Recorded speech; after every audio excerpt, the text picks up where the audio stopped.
welcome everyone to 10 for Tech, DoIT's web show that takes just 10 minutes to dive into bite-sized portions of technology.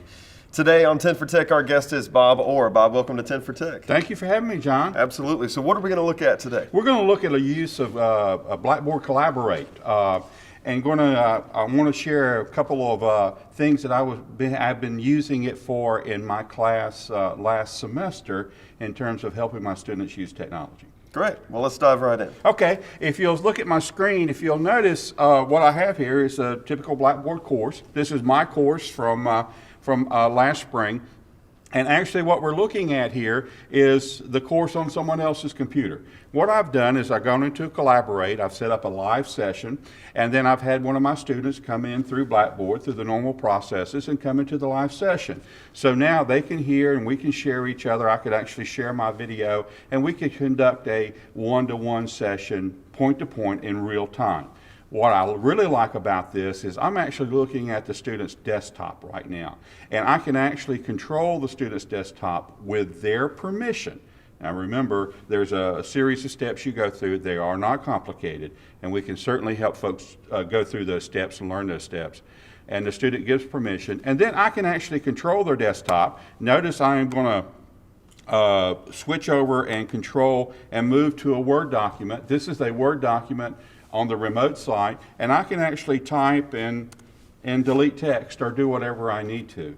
I use it because I teach technology applications. I can actually go into the student's computer, again, all online, show them how to run a software program and do particular steps in a program, and it has been very valuable for me teaching technology, but it can be very valuable for many in being able to share, say, a unique application that you want to show a student, or if a student's having a problem with an assignment and you want to actually go in and help them with that assignment. Great tool, easy to use, training is straightforward, and you can walk the students through it. Great. Well, show us just a little demo of sort of a couple things that you can do while you're connected to the student's desktop. Sure. Actually, now I'm using a Mac today, and I'm connected to a Macintosh. Works the same way in a Windows. So in a Windows environment, I would simply go to the Start menu, and I could actually run applications on the student's computer, as long as the student gave me permission, and I gave the student permission to do that as well. Again, those are all steps that we can walk you through and train you through. And what I like about this right now is I could actually go into this Word document, and I can type and add text, and give the student some feedback in real time on the document. Again, this is not hard to do, but it has so many applications. Let's say, for instance, you're using, and I know a faculty member is doing this, is giving students access to some specialized software and some specialized test instruments. So the students can actually control the software and control the instrument through sharing of the desktop interface. So again, John, another tool to be used in Collaborate, and the training is available. You can also bring in a couple of students. I would caution against trying to bring 4 or 5 or 6 or 7 students in all at one time. Just be aware there's a little bit of a learning curve for the student, and allow that time, and things can work wonderfully. I've used it also for many lectures in my course. If I really want to make a point with a student, and my laptop happens to have a built-in camera and microphone, as most of them do, and I'm very easy, I can record a lecturette, a little 5 or 10 minute session on something, and then share that via Blackboard. Very easy to do, very straightforward. And I do that for points that I think are very, very important that I want the student to get in the course content. Things that I really want them to take away. Then I'll do a little lecturette on that. I can use PowerPoint, and they can see the slides, they can hear me, they can see my video if I choose. So it's really a neat and very useful and innovative teaching tool. Great. Now, going back to the desktop sharing feature for a second. Let's say, just pose a hypothetical here. If you were showing a student how to do something via connecting to their desktop, are you able to record that desktop session just as you would record anything else in Illuminate? Good point, John. Yeah, you sure can.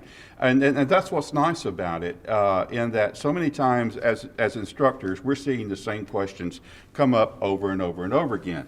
And so with the student's permission, it's very easy to hit the record button and record all those steps that you've done.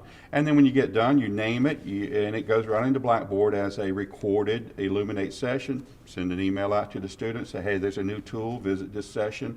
And so it really saves you some time in that you do it once, and you can use that for many people. But yeah, there's just another button in Collaborate. You hit record, and you can actually record all the screen movements and your audio and your video. Okay.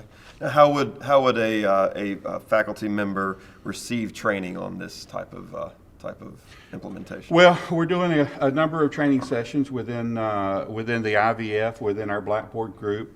The best thing they can do is just contact our help desk, 6260, pop an email to helpdesk@uncp.edu and say, hey, I'd like to join in on these Collaborate training sessions.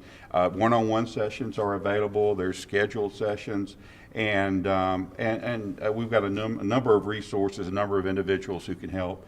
And it's as easy as that. And we'll be glad to come in, and I'm sure the training folks will be glad to come in and do a session for a department or for individuals or for a group of people who are interested. So yeah, the help desk is the key. Contact the help desk, pop them an email, phone call, 6260, and let them know. And it's as simple as that. We're seeing some great results out of this. And it's a new tool that we added last year through some one-time funding. And we're seeing, like I said, we're seeing some excellent results.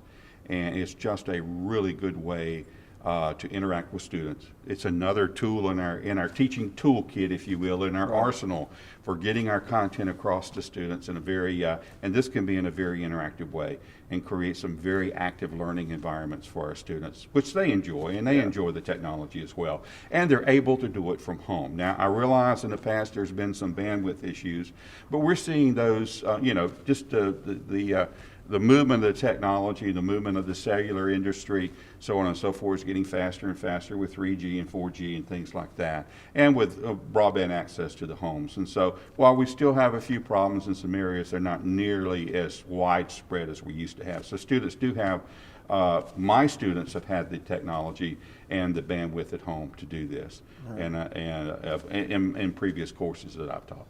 All right, and Bob, just to reiterate one thing quickly that you said is that I believe that this will be a great asset, not only for faculty members and professors, but also for students, because they are so akin to technology these days, and this is just another mean to utilize what we have here. Yeah, to absolutely, John, and it's a way that students, once they learn how to use the technology, you're assigning group work to online courses, or you're assigning group work to traditional courses.